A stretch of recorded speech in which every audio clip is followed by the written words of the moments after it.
Hello, Stitchers. Welcome to Stitch Please, the official podcast of Black Women Stitch, the sewing group where Black Lives Matter. I'm your host, Lisa Woolfork. I'm a fourth-generation sewing enthusiast with more than 20 years of sewing experience. I am looking forward to today's conversation, so sit back, relax, and get ready to get your stitch together.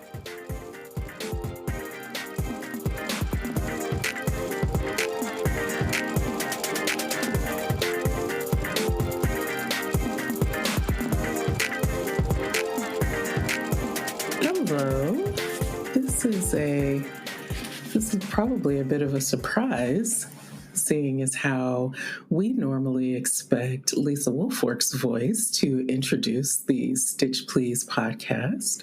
But today is a really, really, really special occasion where the Stitch Please podcast is turning 1.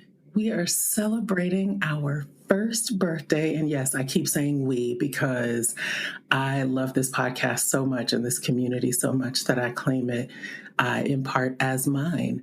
My name is Jill Bates Moore, and I have the distinct honor and pleasure of introducing the podcast today and interviewing Lisa Woolfork for this special anniversary edition. Yay!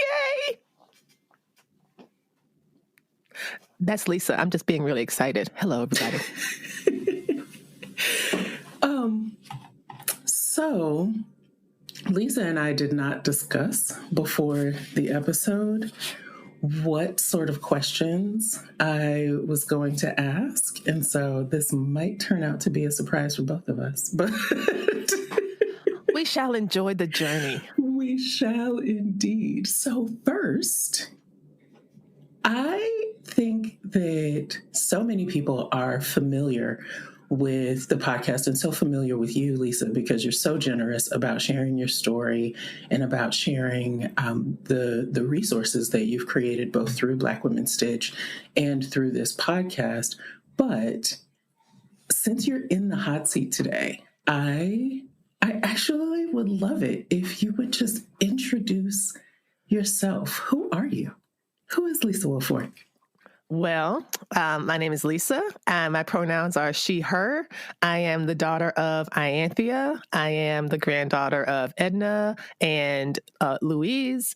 I am the great-great-granddaughter of Ethel, and the great-great-great-granddaughter of Virginia. And I am a mother of 2 wonderful boys and the wife to a wonderful husband. I am also a professor at the University of Virginia, focusing on African American literature and culture. I am an oldest of 3 girls. I'm the oldest of 3 sisters, who we are still close and in touch, and they're a blessing to my life. And I try to be a good friend, neighbor, community person. I do anti-racist, Black-centered organizing. I write. I teach. I try to just, live a good, full life, to be, out there, helpful, supportive of myself and other people. I don't know. That's a great question. I love how you said all of that and then you ended with, I don't know. Yeah, I don't know. I know it's so weird, to answer the question, who are we and how do we define ourselves beyond that which we do for other people? Who are we? You know what I mean? It's not just, you can't over-identify yourself based on your work, which is the first thing people say. But is it relational? Is it about the labor that you give? Is it about the service you provide? I don't know how I even answer that question. So, I just took a stab at it. I heard you introducing yourself in sort of the language of legacy, which is really beautiful to me. And I caught that Daughters of introduction, particularly on this day. Yes. For those who are not familiar, the Daughters of campaign is a campaign that is powered by Girl Trek, and there is a feature film premiering today, actually. Chantrell P. Lewis I directed that film, and it is about exploring and claiming Black women's health through their matrilineal lines. So clearly, Lisa, you are familiar with that, and it means something to you. And so I heard that. I'm curious about, just if we can stay with this introduction thing for a minute, I'm curious about how the matrilineal lines that you just articulated for us, that you just identified for us, how do those express in your day to day? How does Miss Ianthia show up in you, for you, in the ways that you identified yourself? Is that question clear to you? That question makes great sense to me, and it does make me think about legacy. And sometimes there's this a quote, a pretty popular quote that I've seen, almost like it's become almost a meme, and it says, "Sometimes I open my mouth and my mother comes out." And my sisters and I often talk about this, that we have, like, my mother has certain distinct ways of phrasing things, of saying things, of, and that, that just kind of spontaneously might appear, just because I'm sure this is just embedded in our, like, in DNA and in our practices and things that we grew up with as a child that have marked us. But I think it shows up in the things that I say. It shows up in the techniques that I use to mother my children. It shows up in the mirror, because I feel like we sometimes have the same face. You really do. We really do. I was like, I don't have to search that far. I was just FaceTiming with her just before this call, and I was like, yep, I'm pretty sure my mother is she's holding my face for me so that when I'm 80, I'll have a good idea of what I'm going to look like. But even in addition to that, I think that my mother, even before I developed these vocabularies, things that I learned either in graduate school or in organizing communities, things about an ethics of care, my mother was doing that already.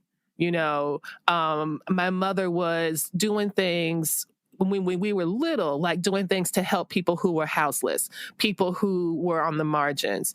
She really does believe still in an ethics of care and service and love and support. And, our house was like a big community house where Did people you have would a Kool-Aid house?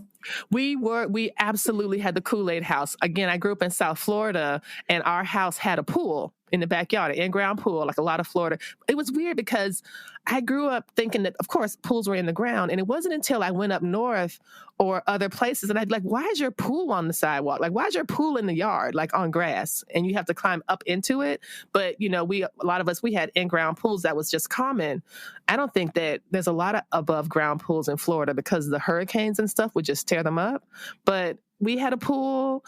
My mother would make bologna sandwiches and bring out Kool-Aid on trays and fruit slices. And, she wanted us to be able to, relax and celebrate in our homes. She was not strict, and she was strict in some things, but she also trusted us and helped us to kind of trust ourselves. And, it was, we were Stay there for a minute. Like, you mean like trusting us and helping us trust ourselves? Yeah, that felt like a word. Say more. Like, we had friends whose parents, like up through high school, would be like, I don't want nobody coming around here. I don't want no this, no that. Don't do this, don't do that. And my mother wasn't that way. Like there were friends that we went to high school with. I was a cheerleader. My middle sister, Sybil, was a cheerleader. And my youngest sister, Stephanie, played basketball. So we kind of like, we did like, sporty things and social things. But one of the things I remember was like some of our other friends, like their mothers and their parents were so strict, like no boys in the house, no boys on the phone, no this and that. And my mother was like, yeah, have them come over. And these weren't necessarily like boyfriends necessarily, but these were just friends who were boys. And it wasn't until years later, actually until pretty recently, people would come over and play spades at my house. My mother would, we didn't have like alcohol. We didn't do that. But like the way our house was separated or set up, that my parents could be upstairs and we could all be downstairs. And we had the pool, and we had a little game room with a pool table. We had like the video games, and we would just like hang out and play and kiki and laugh and, just be together and have a good time. And it wasn't until like maybe, I don't know, a year ago, and my father passed away. I think it's coming up on, oh gosh, 11 or 12 years now. But this wasn't until last year that my friend told me, he was like, we were all terrified of your father. So none of us knew, all of us knew Don't that, try. basically. So I had thought that, they worried about us. They loved us. They protected us. But it was really nice to be able to hang out with my sisters and all our friends, and we would be playing cards, and we would be, telling jokes, and we would be, my mother would, if my mother went off to like Bible study on a Wednesday, she would, we could still have friends help come over, and she never treated us. Our house never felt like a prison. And I knew I had friends whose houses were kind of run that way. And maybe this was because, looking back on it now, I can see that my mother was very much animated by a sense of love and safety and trust of us. And of course, we made mistakes, and we were allowed to make mistakes. And, we learned hard lessons just like every other kid learned hard lessons. Sure. But one of the things that I like really remember, and things that I continue to replicate, it feels like hospitality. It might sound like hospitality with like, her putting like, beautiful, fruit spreads out for my friends, or, come on, hang over, come on, sit down, blah, like it feels like hospitality. But what it really, I think at the bottom, it was about community. It was about love. That. It was about, and I still, because you know me, so I still do that. That's part of one of the things, like when I'm hosting events, whether it's like the event that I did back in 2019 for the pop-up sewing studio, let's make sure everybody's fed. Let's make sure we got water out. Let's make sure that You're not coming to Black folks' house. You're not coming to Black folks' houses or any extension of Black folks' houses, and you're not going to eat. I just don't think that culturally that's a thing that would even occur. That would even occur to us. I want to pause for a moment though on this notion of trust. It sounds like this notion of trust as it relates to building community, and I'm really glad that you identified the community building as part of your mother's loving practice. It sounds like the trust that there was definitely a trust that she had for you all, and as her children, right? And for your dad, trusting him not to go upside some child's head, exactly, in behind his daughters. But also, it sounds like there was a level of trust in the community that was built, right? Like I remember, just to give that thought that hopefully will turn itself into a question, just to give that some context. I grew up in a much different house, right? Like in my household, it was a bit more closed. There were fewer children, right? There was me. I was an only child I was the only child in my house until I was in middle school. My baby sister came along when I was 13.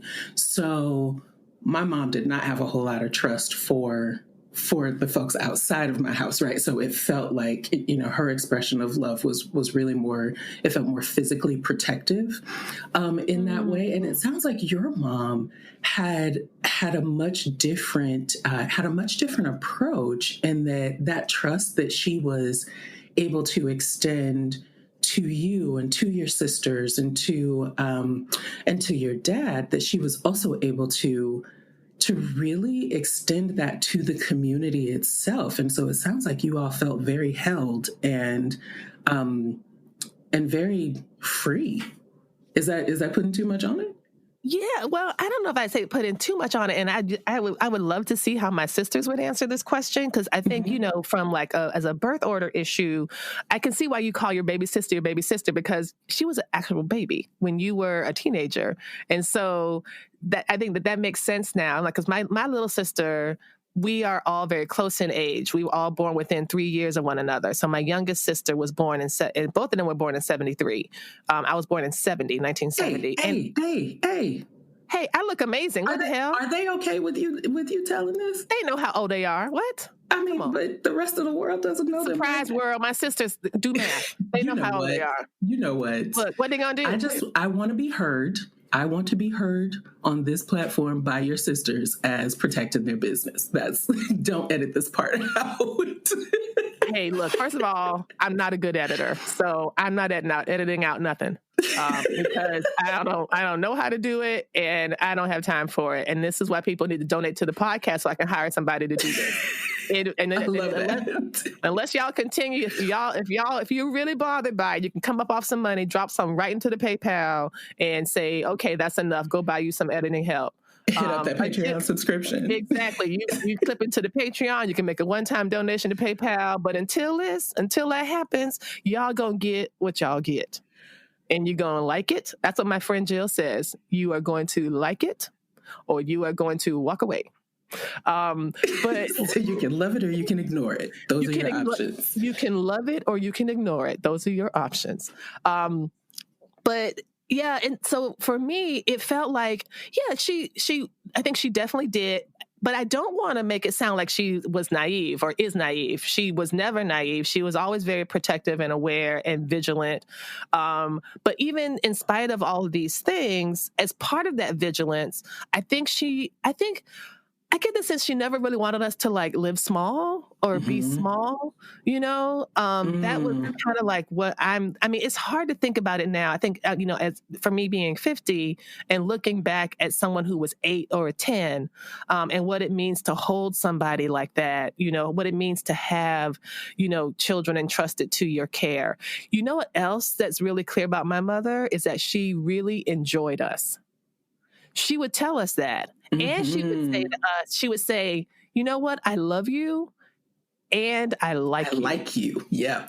She would tell us that. Yeah. And we were like, of course you like us. Like, what's wrong with you? And she's like, amazing. Well, like, have you seen me recently? I know. But she grew up, it was funny because she grew up in a very different world, of course. She grew up in a segregated world, in a segregated community, in a segregated city. She grew up in a housing project, and my father did not in the housing projects, but they lived around the corner. There was a lot of economic privation, and so much so that she would tell stories about how when she was little, there was one particular meal that was always somebody somehow possum ended up on the dinner table. Whoa. Okay. Wait, where did your mom grow up? South Florida, which is where I also grew up. We're like third generation Floridians, fourth generation. In the same city, though? My grandmother moved to West Palm Beach like in the 1930s. Okay.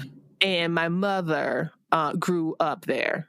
Okay. So we have this long-standing history in the community, which is wonderful. Just because one of the benefits of segregation is that people got to really know each other and look out for each other and care for each other and build institutions, or use or refine institutions that were never meant for us, but to be for our good. And so I've already inherited this practice of community care about building things in love, because nobody else is going to do that for us. And the idea, it sounds like, of seeing mutual aid as a survival technology. See, exactly. So this was right. Mutual aid is future building. Yes, mutual aid is technology and future building. And it was funny when I was talking to my mother, because she was like, she's getting older, and there's a lot of news about like the uprisings, and her vocabulary and my vocabulary are different about these things. And, she's supportive, but, concerned about like property damage, or concerned about this, or concerned about that, not like burning down a police station. She doesn't seem to be too bothered about that, but, and I'm unbothered about that entirely. But she was saying like, oh, Lisa, it's those anarchists, and they're the one that's out there causing up the anarchists. I'm like, Ma, anarchy is just a system of governance. Anarchy is not chaos. And I can also tell you that I have learned a lot about some of the principles of anarchy from you. And she's like, from me. And I was like, Ma, when you're about to get put on punishment. No, I'm just saying. You're calling your mother an anarchist. She is listening very intently to this part of the conversation. She listens to the podcast, which is wonderful. Hey, Mama, hey. But like, I was explaining that, when you hold a repast for somebody after someone in their life, one of their loved ones has died. After the funeral. You can say it. It's okay. After the funeral. After the funeral. Lisa, you are Black from South Florida. You know good and well.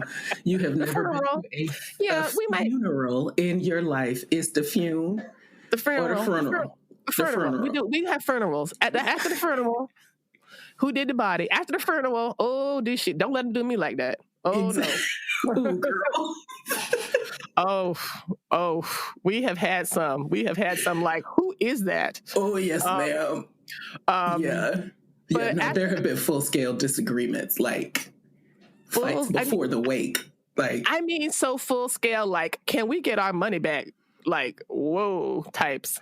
Like, you will fix this before my family gets here, or what is one of my grandmother's favorite sayings, or it'll be hell to tell the captain about it. So,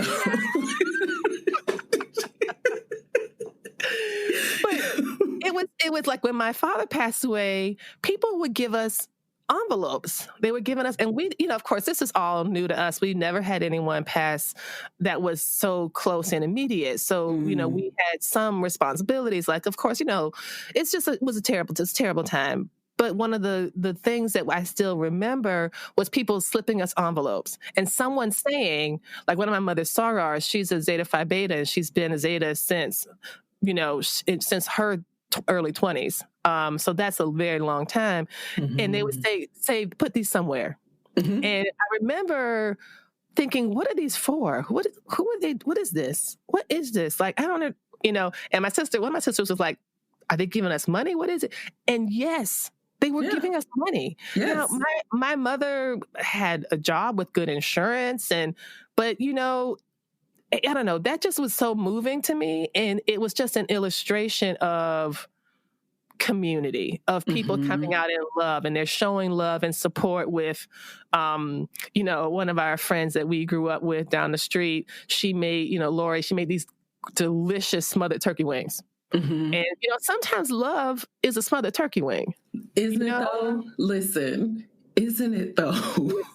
Especially Lori's. Them junks were so good. I've been like contacting her later. I'm just like, can you tell me more about them wings? So it's like, can we have a conversation about that? But you know what? It really is true, Lisa. The way that, and I want to come back to that conversation with your mom, just because I'm curious. But the ways that we we are practiced. I was going to say we instinctively, but, instinct is driven by, it's informed by a practice of knowing what to do in that moment.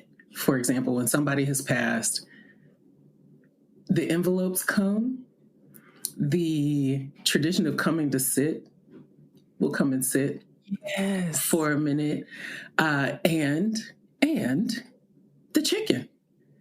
Yes. The chicken, everybody knows to bring the chicken. So much so, well, you know what, we can talk about this offline. We don't need to talk about me. But yeah, I am hearing this community practice, and I thank you for being so generous with your time and staying here. For this part of the conversation, because I really do think it's so important in how you show up in the world. To me, the through line is actually very clear. And it makes me wonder in what ways was your mother practiced, right, in community building, and in what ways were her forebears practiced in community building. I would love to ask, go back through all the generations and ask all of these questions. Yes. But in any event, finish telling me about your mom's response to hearing this idea that some of the quote unquote anarchy practices you picked up from her. I think she was persuaded.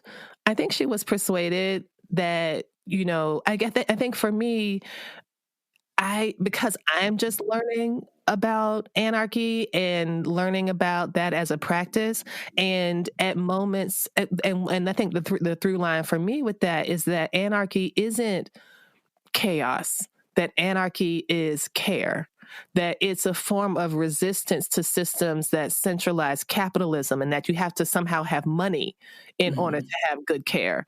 And what anarchy teaches is that mutual aid is the basis that we keep each other safe. And that's why we don't need abusive forms of police. That's why we don't need hierarchical governments. That if we can trust the community to take care of each other, then that's how we can get through. And so, yeah. So, I mean, I'm not sure she's going to be going to any type of, local anarchy, consciousness raising Zoom sessions or anything like that. She's not going to do that. Don't bet on it. She won't do that.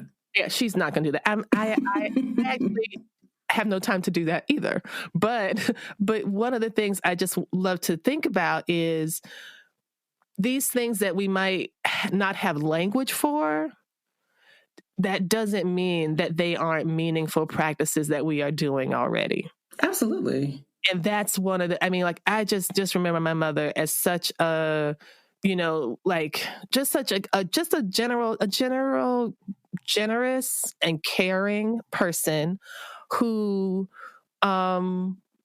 gave a lot and who gives a lot, even now, that she, still, tries to, she supports, and she does a lot of work at her church, in the homeless ministry. She, all the things that she does, she's just, she's a giver. And I'm just really blessed that I was chosen to come to this world through her. Because I feel like I feel a strong sense of example in her. And she's really good with me too, like saying, Lisa, you can't do it all. I remember I would call her crying about graduate school and how men kept talking and it was annoying me to death, and they kept talking and they didn't do the readings and I worked so hard. And she was like, she's probably thinking, I don't know what this girl is going on and on about. But Lisa, keep your eyes on your own paper and worry about you. Don't worry about what they're doing. It doesn't matter. You do what you need to do. Or like when I was stressed out about like the PTO, for goodness sake, I was a PTO president or co-president for a while, and I was trying to... PTO is a parent-teacher organization for your boys? Parent-teacher organization for the elementary school. And I did that the same year. Of course you did. Why am I surprised? Of course you did. Yes, you did. I was coming up for tenure. And I was going to school board meetings, and I was trying to kind of help the PTO, be really strong and all that. And I was worried about my legacy as a PTO president and what I was going to leave behind for the next person. Okay, wait. Girl. I don't mean my laughter to offend you, friend. It doesn't offend me. It laughs because the shit is funny. Like, who is worried about their legacy as a PTO president? Lisa Woolfork is worried about that. Lisa Woolfork does not want to leave the PTO in a worse position than she found it, because Lisa Woolfork apparently is just is the captain of Team Extra, and she would say, Lisa, we call you the head deaconess of the doing too much ministry. We call you that. We call you that too. I have to accept that because that is actually my life. And like, Lisa, you can work yourself into an early grave over this PTO, and they'll be like, "Oh, this is so sad. She is gone." And who else is now going to do the work she was doing? Like, you know how, like we say in my family, they're saying that like, right now. They're saying it right now. I wish Lisa was here. Your boys are full young adults, and that PTO is like, man, that Lisa. Yeah, because I'm telling you, girl, I was a mess. Like we say, you know, you be working, and you drop dead at work on Wednesday, and on Friday, they're like, they got your job advertised in the paper. You know, Thursday they're sad, and on Friday they're like, okay, well, let's get this new ad up. We got to get a new Lisa in here. But you know what? I do think that this notion of care and this notion of work, right? There are ways that we can see them as in conflict with one another. And I suppose they can be when they're out of balance, right? Just like anything that's out of alignment. But I am, as you're saying these things, I am thinking about one of the conversations that we had recently, and I had with some other friends recently, about the technology of Blackness, right? The technological aspects of Blackness and of Black womanhood, in particular, the way that we are future casting, the way that we see a future, we see ourselves in it and live into that, right? And in so doing, create space, right?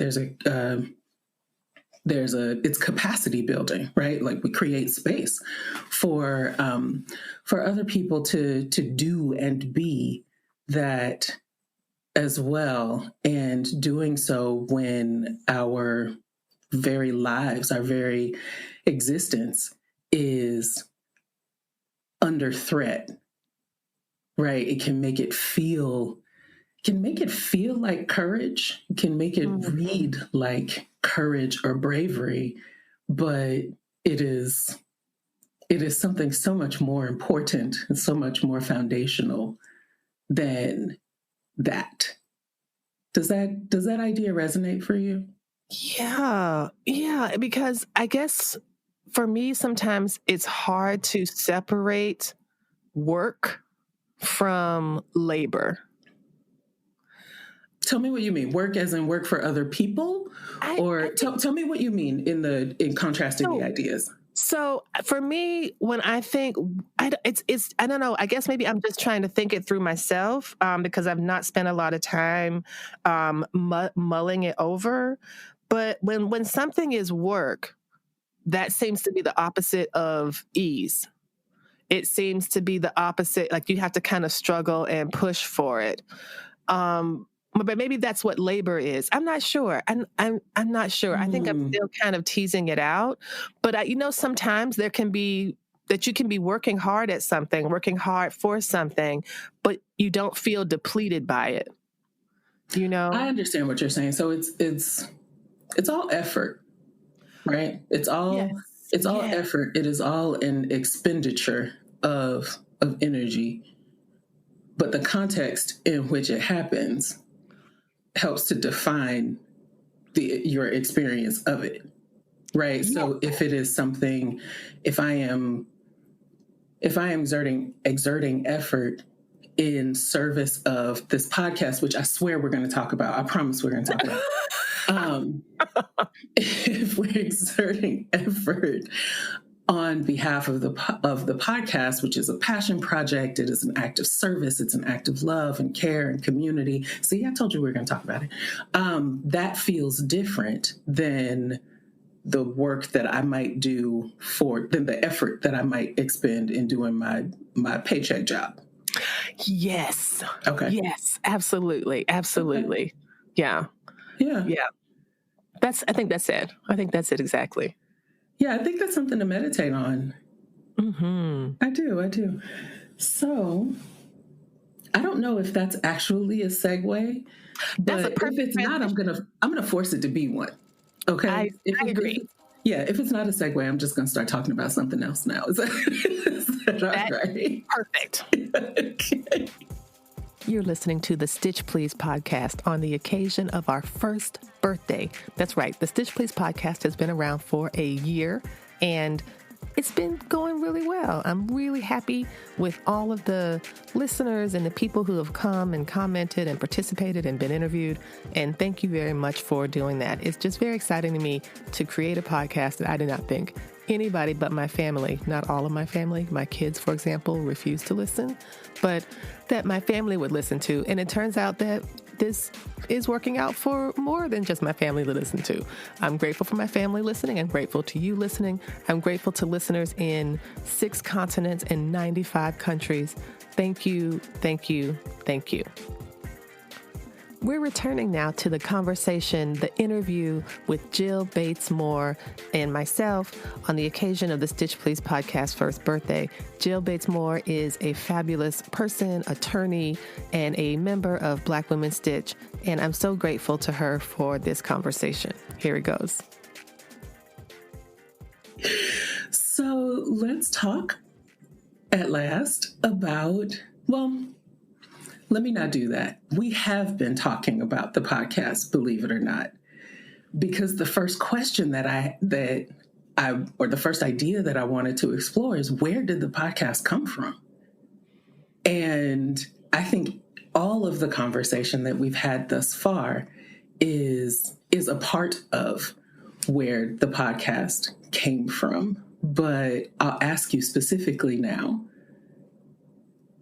where did this podcast come from? Why? Why was it so important that in a life that is as full as you have described, that has mothers, that has siblings, that has nieces and nephews, that has a husband and growing children and rich, robust hobbies and an active friend circle and an active you're an active member of the change-making communities, and in a life that is as full and robust with all of those things, why was it so important to put this in there? Where did this come from? You make me sound really busy, and I'm like, dang it, what, girl, what are you doing? Girl, sit down. You know, save it for somebody who doesn't know you. You are that busy. Let's go. I think it came from, I guess, 2 places. First, I think it sprung from the ground that is Black Women Stitch. And I say that because the idea was kind of popping around in 2019, around March of 2019. That's when we had the very, very first Beach Week. And we were talking and brainstorming about ways that we can continue to connect after the event was over. And we started to talk about, like, oh, we could do, since all of us come from, different creative backgrounds and have different creative skills, what if we shared these skills in some way? And, someone could talk about this and someone could talk about that and someone could talk about this. And we were just kind of brainstorming about how we could basically connect and share the resources of our knowledge with each other. And so that was an idea that sounded great to me. And I was like, oh, that is really interesting. I would love to keep in touch, et cetera, et cetera. Little did I know that we would still keep in touch no matter what. And that we would communicate regularly long after the event. And that's just been, again, another blessing. But so that was one of the things, it was about the information that we had and how we could make that available to each other and to other people. So that was one example. But the other thing I wanted to elevate was that there are Black women who have a legacy of sewing, of quilting, of making, of needle arts, and that I just wasn't seeing it. I and that's my own limitation. I wasn't seeing it. And I know it's because my background in terms of how I started sewing, although my grandmother sewed, my mother sewed, my great grandmother apparently sewed, I came from all these women. My grandmother, my uncle told me on my father's side, had a sewing club. It was they would get together and they would sew, and I think they were able to like raise money for their kids' baseball uniforms or something. It was like a sewing club. I was like, oh my gosh, I didn't know that my Mimi had a sewing club. It runs in the family, girl. It runs in the family. Apparently, but when it came time for me to get the actual formal education, I didn't pick it up until I was in graduate school. And I went to graduate school in Madison, Wisconsin. It was very white. And I when I say very white, that might sound like, oh, majority white. I mean, it was white, like 96% white, 4% non-white in the entire university of, I think, 40,000 people. And so I would see people, some of the students I would teach would tell me things like, oh, you're the first Black person I've ever talked to. Or like, in the morning. It was a lot. It was a lot. It really was.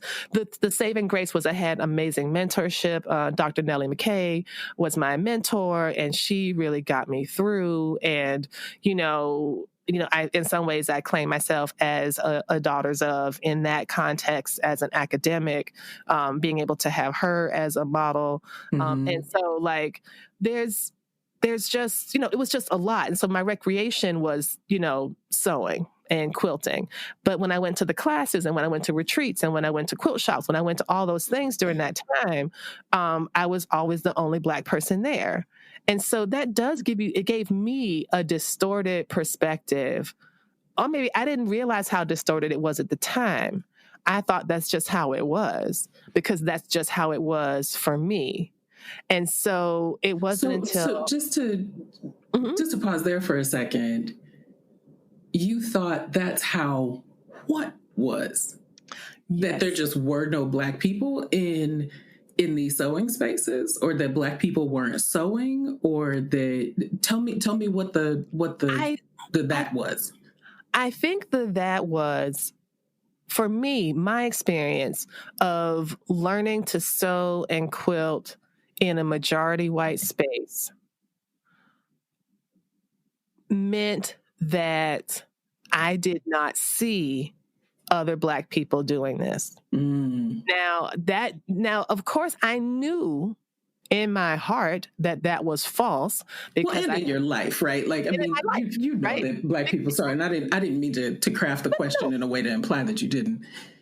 No. But like I said, I do have this legacy as a fourth generation sewist, right. Black sewist, except that my context in terms of the formal structures, the formal education, the information that I received, the people who were teaching me in sewing and quilting classes, the books that I would buy to learn about sewing and quilting, the magazines that I subscribed to, Quilt Maker, Threads, Quilting News, Sew News, all of the things that I subscribed to, all of the information that I was getting, the Sewing with Nancy. Actually, I met her once. It was really great because her show, Sewing with Nancy, was out of Wisconsin Public Radio, public TV, which filmed in Madison. And so it was it was all very, very white. All of it. When I would go into a sewing store to buy a machine, it was white. It was all white. It was just all white. That's what my context was. So the community that did you call her your Mimi? Yes, my grandma. That's my Mimi. The community that you came to learn about, that your Mimi created, that community, which has I'm sure had technical instruction and and all of that just done in community, right? That's right. That was missing from your experience, and so what? So then I know the answer to this question, but so you don't see yourself or your experience or your people in these white spaces, and so you do what in response? So, or for what purpose? Maybe it wasn't in response. Well, I think it was both. it was both. It was in response, but it took a really long time because I had always, that had become the norm for me, that I just thought that was the way it was. And so even when I moved here, and I joined a quilt guild, when I joined the American Sewing Guild chapter and actually helped to start that going a little bit here in Charlottesville, like when I did all that, it was always older white women.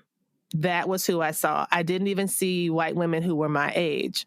I was always the only Black person and the youngest. Mm-hmm.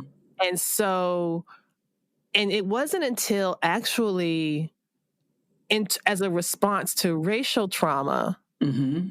that not racial trauma. It's not racial trauma. It is racism and white supremacy. That is what I'm talking about. I need to, I'm always telling people about like vocabulary, I knew you would fix it. I knew you would fix it. Go ahead. Go ahead. Friends, just a side note that racial is not a negative thing. Everyone has race. Racism is the thing we don't want.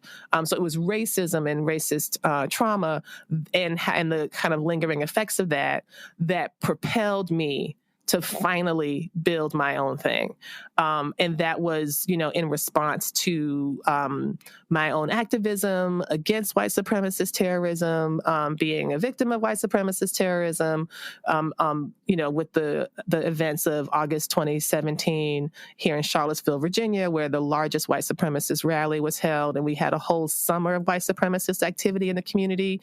And, it was horrible. And so I was motivated to go out into the streets. I was motivated to help to write. I was motivated to help do media training. I was motivated to do all of these different activist things because I was just galled by the idea that these people were A, still around, and B, thought they were better than me, and C, I didn't want my children to have to deal with this shit. So for me, it felt like a legacy battle to kind of help create a brighter future for other Black children moving forward.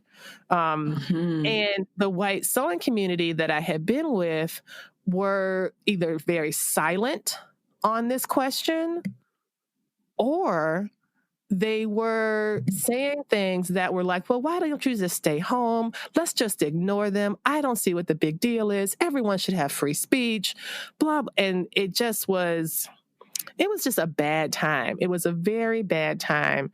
And yeah. And it sounds like nobody at the risk of sanitizing this, because you know me, that's not what I'm trying to do.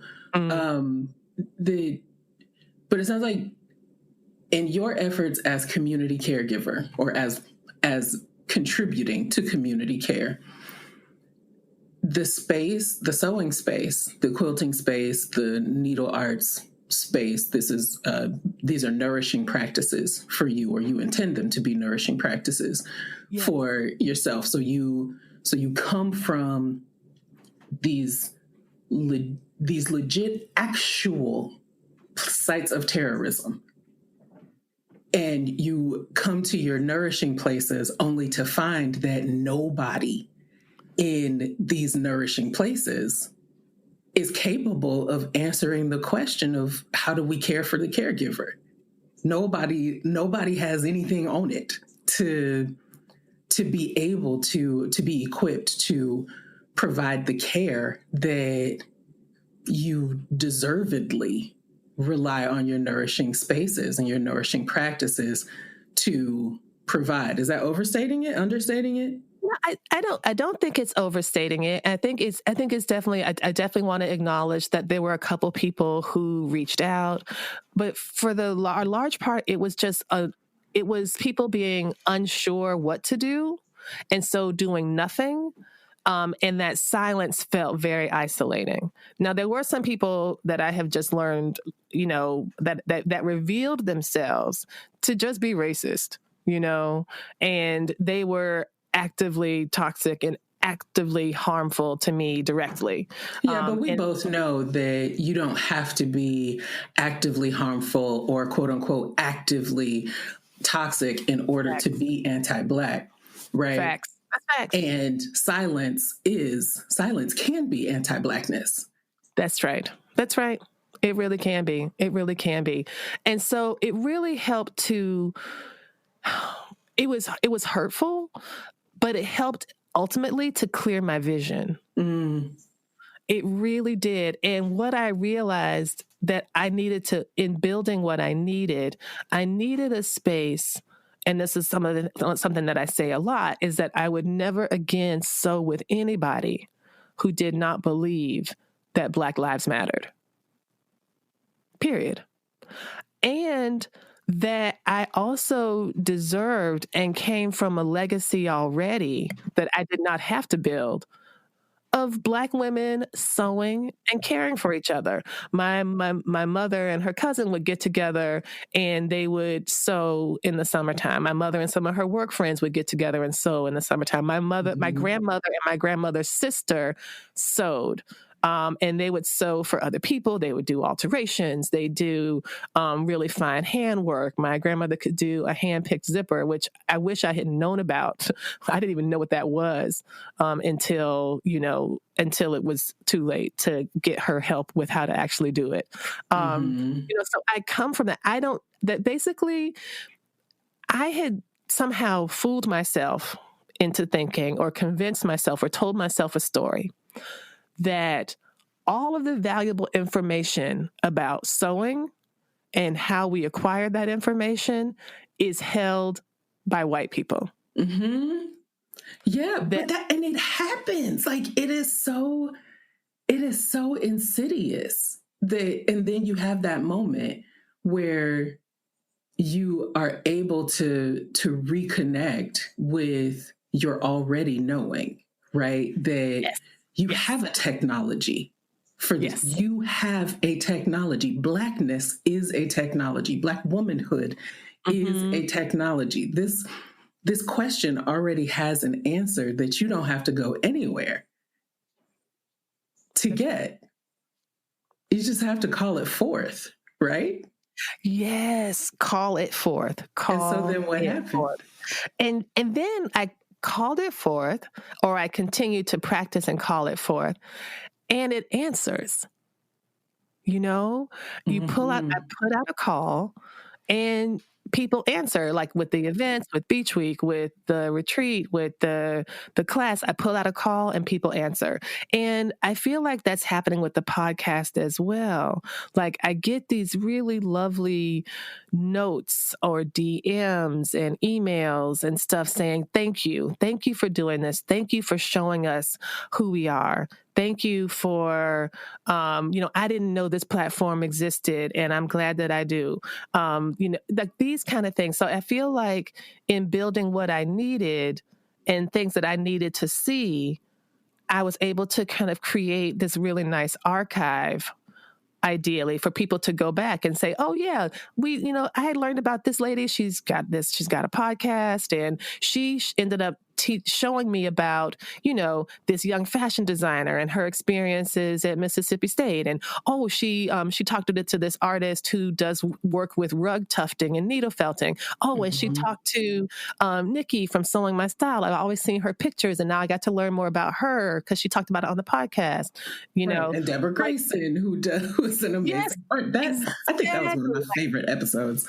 Yeah, Deborah's fantastic. Yeah, I got a note about her just the other day. Like someone was like, "Thank you for introducing me to Deborah's work."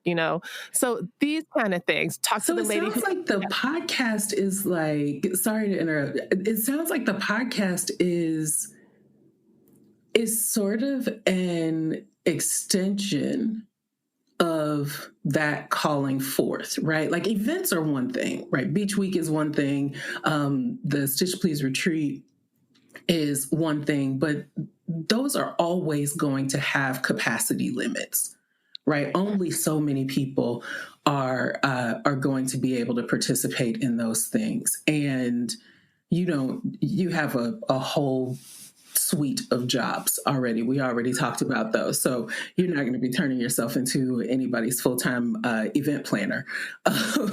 So outside of the event context, it sounds like the podcast really, really addresses this question of how do how do we continue to, or how do you continue to co-create the thing that you needed, with the idea that if you needed it, somebody else needed it too, right? And that affirmation continues to come. Yes, Yeah. absolutely. It's like one of the things, like in my classes, I'm like, you know what? If any of you all ever have a question, please don't wait until afterward to ask me. If it's a personal, private question, sure. But if it's something that like you are unsure about the material or you don't understand how this thing worked, it's a good chance that somebody else has that exact same question. Mm-hmm. And so by asking it to the group, you are giving everybody the opportunity to get an answer that'll benefit them. Mm-hmm. And you're giving a good model of how to ask a question, you know? Yeah. And so for me, the podcast has been just that. It has been being able to talk to the great people that I've talked to, or talk about the issues that might seem like tiny, minute issues that only affect a niche of people. But you know what? Some people really want to know how to get the pattern back in the envelope. Yeah. You know, that bothers some people. And they're like, I don't understand this. How does this work? This is ridiculous. And I'm like, oh, I was able to do a podcast episode that talked about pressing. And that's the secret to getting it back in the envelope, you know? So like these little and things. It's validating to people's experiences, even down to what you might consider the minutia, but don't we get to have minutia? Like, don't we get to have the full range of experience? Exactly. And so for me, like, and that's why I alternate between like interviews and solo episodes where I just talk about things that are either sewing related, or if like if something like pops off that I think, you know, really needs to have more exposure. That's what I think the podcast is for. It really is about centering Black women, girls, and femmes in sewing. Because for me, as a girl, as a child, yes, I felt centered. My grandmother made clothes for me. My mother made clothes for me. My aunts and cousins, they you know, so I'm used to, you know, standing there and trying not to be stuck with a pen as a 7-year-old because I can't stop moving, you know, or like, oh my gosh, this is taking forever. So or I've been sweating, there. just standing there sweating. It's hot. You are covered in crinoline or tulle or whatever it is.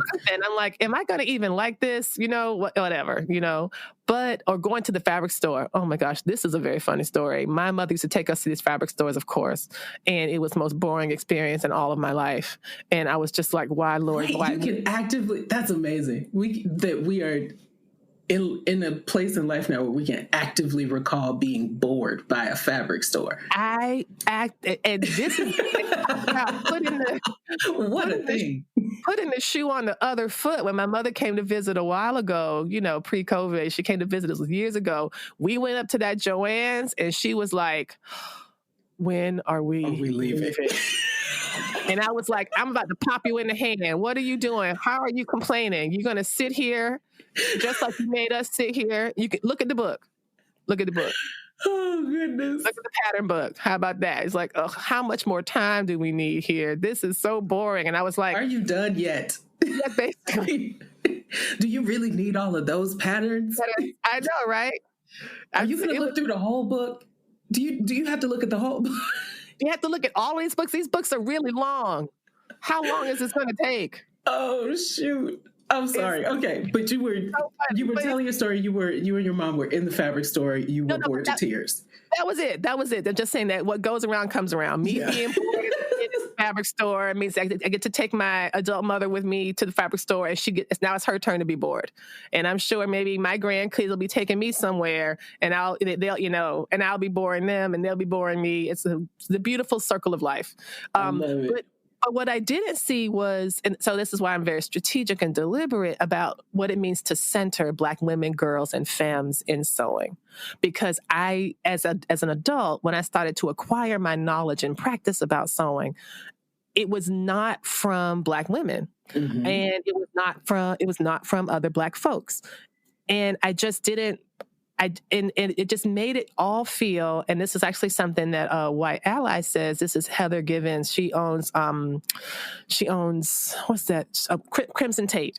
And she says one of the things that she's trying to work on is to convince people that sewing or that quilting is not an all-white sport. That's some of the phrase she uses, that quilting is not an all-white sport. She has to convince white people of that? She needs to convince white people of that. Yeah, because I was going to say, Black people know that. Black people know that. Black people are really clear about that. Black people are very clear on that. But I think it's good for her to, to be talking about it, because this is what I tend to want white people to do, is to talk to others. Don't talk to me about, your efforts to diversify. Right. You talk to white people about white people's things, right? Because this is a system that they've benefited from and created, et cetera, et cetera. But that was one of the things that I've been trying to do, is to just basically let it be really clear that we've always been here. We have always been here. We have always done it. We have been sewing since there were things to make and be made. We have what one scholar describes in a Smithsonian exhibit called the will to adorn. Yep. But let that be clear to whom, right? Because we don't have anything to prove to anybody, do we? I mean, I hear the letting it be clear as an extension of the calling forth to community, right? Like I hear that as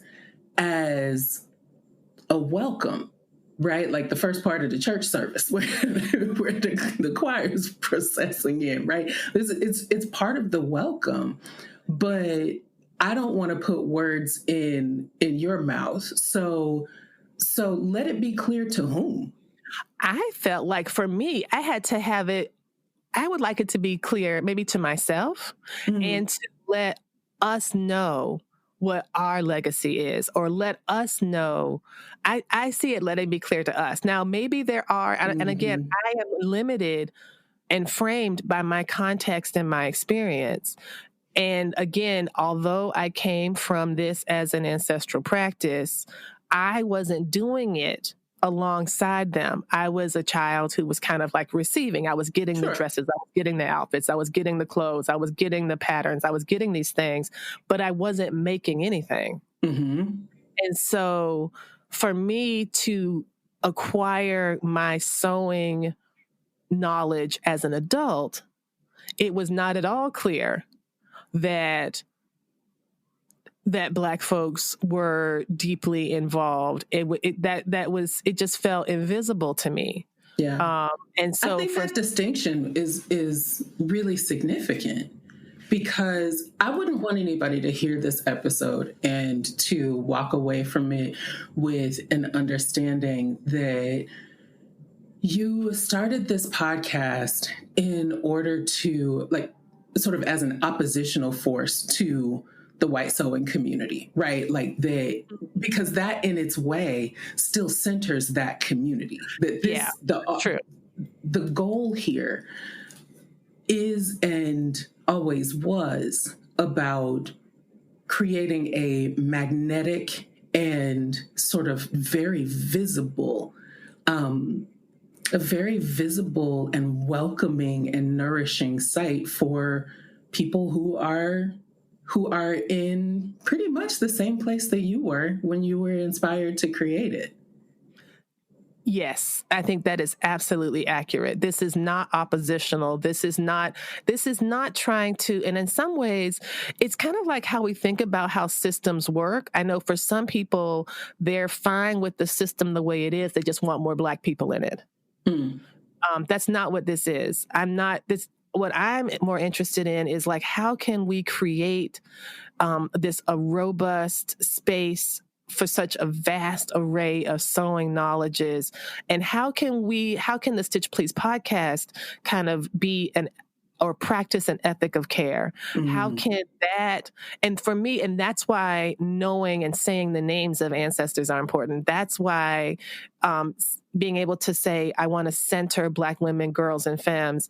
And so the things that the people that I talk to on the podcast, the questions that I ask, the people that I cite, the people that I'm in conversation with and are hopefully introducing to a new, larger audience are Black women who are out there doing their own thing too, you know? And so I think for me, it's about recalibrating and not just replacing. You know, it's kind of like when people called B. Smith the Black Martha Stewart. Right? Like there was only one slot. And we already had somebody in it. But if you want to put a Black person in it, then we will call her this. And it's like, no, she's not the Black Martha Stewart. She is, she is who she is. She is her whole own self. She is her whole own totality, and that should be and that is sufficient. And that is amazing. And that is wonderful. Absolutely. So that's the thing that I was thinking about. And I think that too often some folks get trapped into this model of diversity and inclusion as a phrase, as a buzzword. And it's not about diversifying a system that's corrupt. It's not about including people into something that's broken. For me, it's about being more capacious, both internally about how we tell the stories to ourselves and about ourselves, as well as externally, the things that we see in the world around us. And I am working on Stitch Please as a podcast that is able to have Black women who are really invested in sewing, who see sewing as a recreation, who see sewing as a practical skill, who see sewing as something that's fun to do, that they can find other Black women who are doing it too, all around the world. Mm-hmm. Absolutely. And so as we sort of prepare to close the conversation, at least for podcast purposes, right? Mm-hmm. I would like to know two things.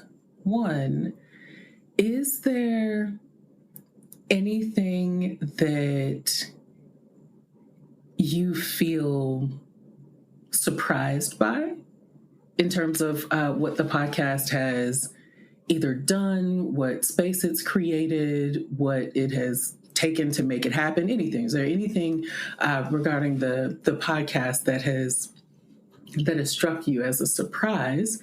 And the other thing I'd like to know is if there is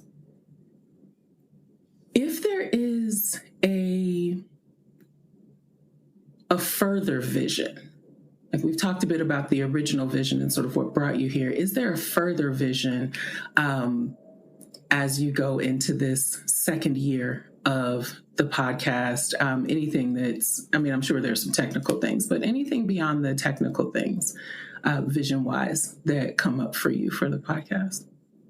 That's an excellent question. Thank you for that. So Thanks. Yeah, very good. I do my best. I do try. You're doing amazing. You're a great interviewer. First surprise is that people listen to the podcast. That was a big surprise because I was like, oh my gosh. Well, this is one of the things being animated by a passion project is that I didn't really care if I didn't know, and I wasn't sure if anybody beyond me would listen to the podcast. You knew we were going to listen to it. You knew we were going to listen to the podcast. I wasn't sure. My own children told me that they weren't going to listen. That is completely different. The things you put those children through, they are still smarting from their experience of you as the PTO chief. I'm surprised if Ryan will bring you a cold drink. So, well, that is, some days he won't. But yeah, so that's one thing that people listen and that people like around the world listen. Like I've got like a really robust following in New Zealand and Australia, and that's like Thank you so much. Thank y'all. Thank you. Thank you. There's also, so that's a great surprise. But also getting to learn about all the things I wanted to know about. So I'm still able to kind of satisfy my curiosity. And that's something that I hope will continue.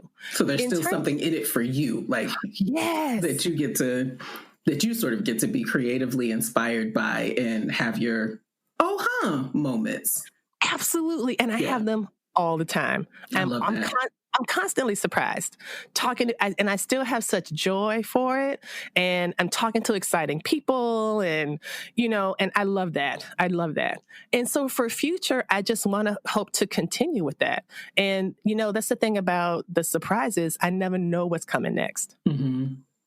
So it's really hard to even map out a further vision because I'm not trying to be like the largest sewing podcast in the world. Mm-hmm. I want to be of service to Black women, girls, and femmes who are sewing, who are working in this industry, who are doing this as a hobby, who see sewing as their love language. I want them to be seen and heard. And I want the Stitch Please podcast to do it. I think that is a beautiful place to close this interview and to close the episode.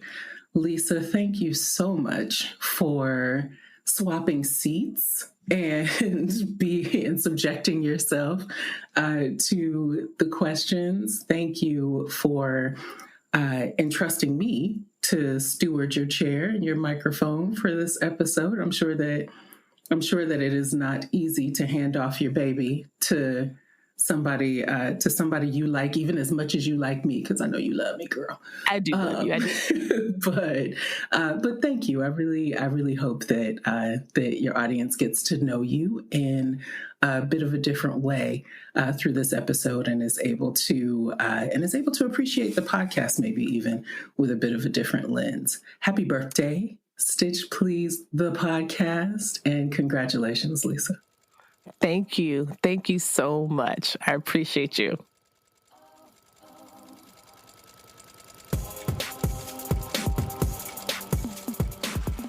You've been listening to the Stitch Please podcast, the official podcast of Black Women Stitch, the sewing group where Black Lives Matter. We appreciate you supporting us by listening to the podcast. If you'd like to reach out to us with questions, you can contact us at blackwomenstitch@gmail.com. If you'd like to support us financially, you can do that by supporting us on Patreon, Patreon. And you can find Black Women Stitch there in the Patreon directory. And for as little as $2 a month, you can help support the project with things like editing, transcripts, and other things to strengthen the podcast. And finally, if financial support is not something you can do right now, you can really, really help the podcast by rating it and reviewing it anywhere you listen to podcasts that allows you to review them. So I know that not all podcast directories or services allow for reviews, but for those who do, for those that have like a star rating or just ask for a few comments, if you could share those comments and say nice things about us at the Stitch Please podcast, that is incredibly helpful. Thank you so much. Come back next week and we'll help you get your stitch together.